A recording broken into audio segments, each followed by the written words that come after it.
we know he holds a constituent coffee every week.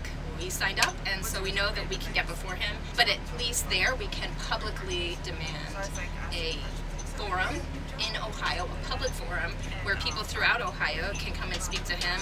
Specifically right now, what's most urgent is the healthcare bill that Senator Portman is one of the 13 drafters who are working literally in secret behind closed doors, where members of their own party, and certainly there's no Democrats, have seen the bill. And so we're going to be there to say, you know what, this is not how democracy works.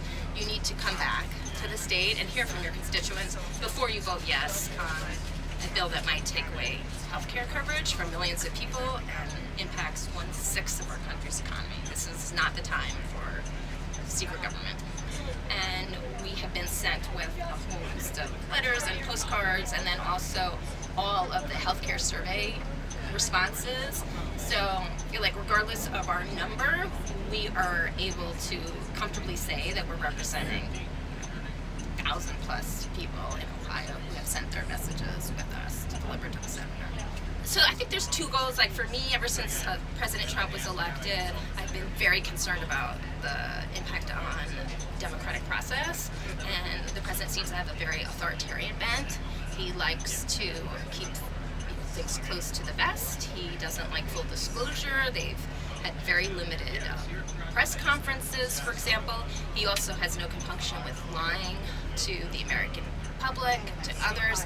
And now I see one of our checks and balances, which is Congress and the Senate, which is supposed to be the most bipartisan of the two branches in Congress, is now sort of abandoning like all their traditions of how they operate to pass this health care bill behind closed doors. And so it's really disturbing to me in terms of what it says about the future of our democracy, you know, where we are headed if we accept this as proper, which I don't think it is. And so there's purely the process thing that I think Senator Portman, through his staffers, has been telling people, I think there should be hearings. It's like, well, you can do that, Senator Portman. If you say I won't vote unless there are committee hearings, you're a critical vote.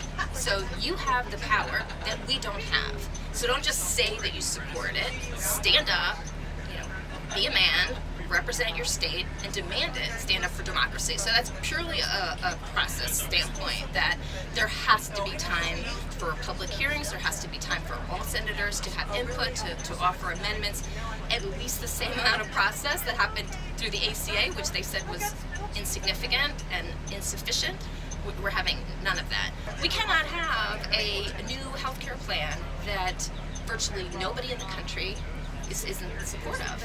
And its purpose seems to me, because no one's explained it in a way that makes sense otherwise, to give a tax cut to our very wealthiest citizens and pharmaceutical companies and some other corporate interests.